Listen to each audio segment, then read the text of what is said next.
Eu vou acrescentar aqui meus 2 cents, né, sobre essa questão da Ucrânia, mas vai muito ao encontro do que a Ingrid estava trazendo aqui. Em primeiro lugar, o Zelensky está cobrando esse tipo de reação mais enfática, enérgica do Ocidente. A Ucrânia, pesquisas mostram isso, a Ucrânia fez uma escolha, o povo ucraniano fez uma escolha. Quer ser europeu. O Putin invadiu baseado numa fantasia. A Ucrânia é russa. E vão encarar o Putin como um libertador. Porque tem uma minoria ali de bufões e neonazistas que tomaram o poder e ele está chegando como libertador. Ele acreditou nessa fantasia. Por isso que eu acho que ele esperava muito menos resistência. Enquanto que o povo ucraniano está fazendo aquilo que sabe fazer, ucranizar. Né? Virou verbo, ucranizar. Nós vimos o Winter on Fire, um documentário da Netflix mostrando que o povo está disposto a lutar pela sua independência e sua liberdade. A Ucrânia, que tem 1000 anos de história e Kiev era uma metrópole quando Moscou era uma vila, eles estão mostrando claramente que eles não querem ser russos, nem soviéticos. Eles querem ser europeus. E aí, meus caros, entra uma coisa importante aqui. Vale a pena defender a Europa. A Europa está em crise. A Europa está decadente. A civilização ocidental está numa fase sombria. Eu falo disso toda live. O que não quer dizer que o Putin seja um libertador ou um conservador, ou uma reação aceitável. Putin é o inimigo. Putin é o vilão. Nós temos que defender a Europa apesar de Macron, apesar de Joe Biden. A Europa e o que ela significa. A civilização ocidental. Né? Porque nós tínhamos que fazer o mesmo quando Jimmy Carter estava no poder.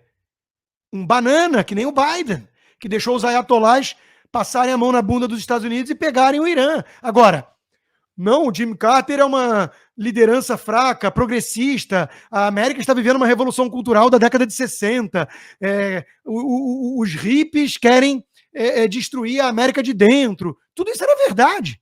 So what? Relativismo? Moral?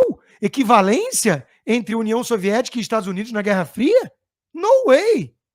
No way! Isso é insano. A turma que está com uma narrativa de não tem mocinho nem vilão nessa história, ou Putin é um conservador e o Ocidente globalista é que está errado, não entendeu nada, me desculpa, não entendeu nada. Em que pese autoritarismo pandêmico, em que pese tudo isso que eu denuncio muito.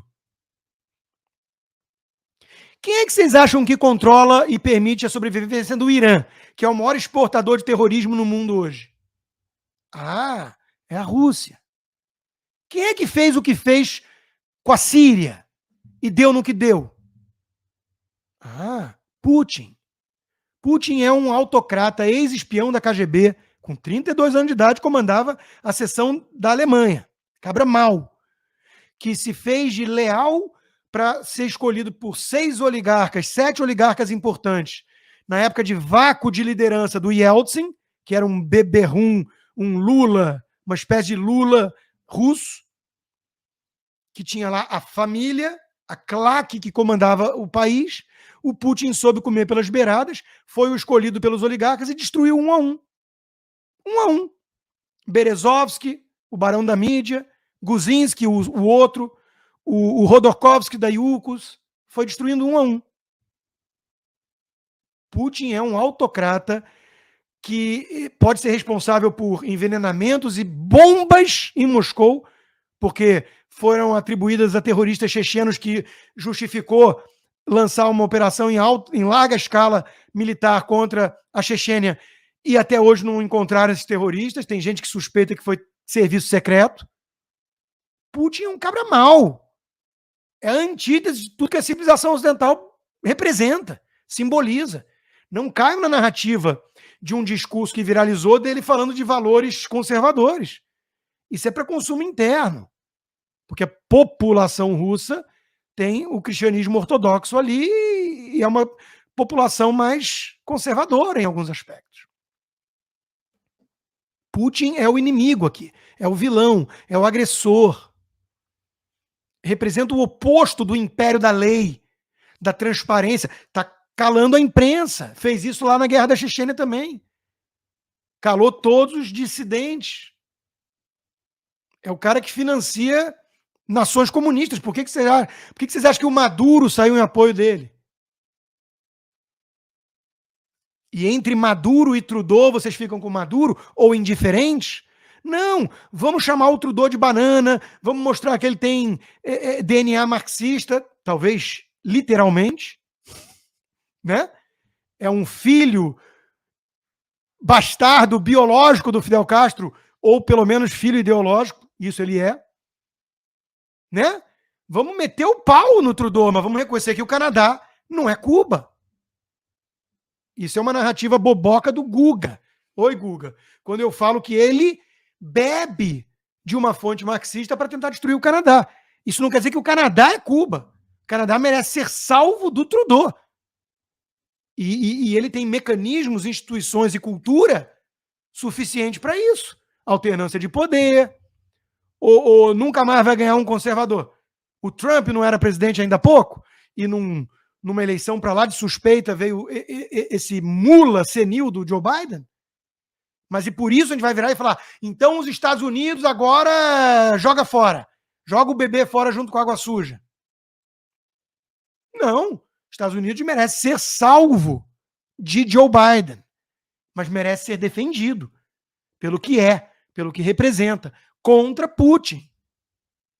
Não tem dúvida que tem que tomar o partido da América, apesar de Joe Biden, quando está em confronto com Putin e China. Não dá para aceitar essa narrativa de alguns pseudo-conservadores, que no fundo são reacionários.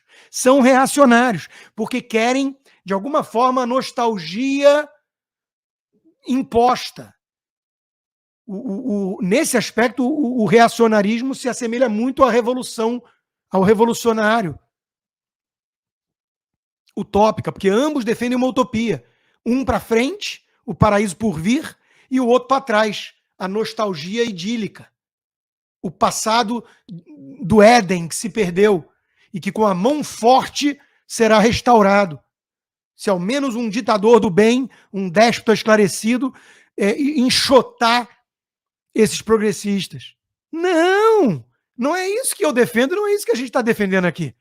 A gente está defendendo o lado certo na guerra cultural. Não que o Putin assuma o nosso lado nessa guerra. Eu quero o Putin longe. Eu sou inimigo, eu sou adversário de um cara desses.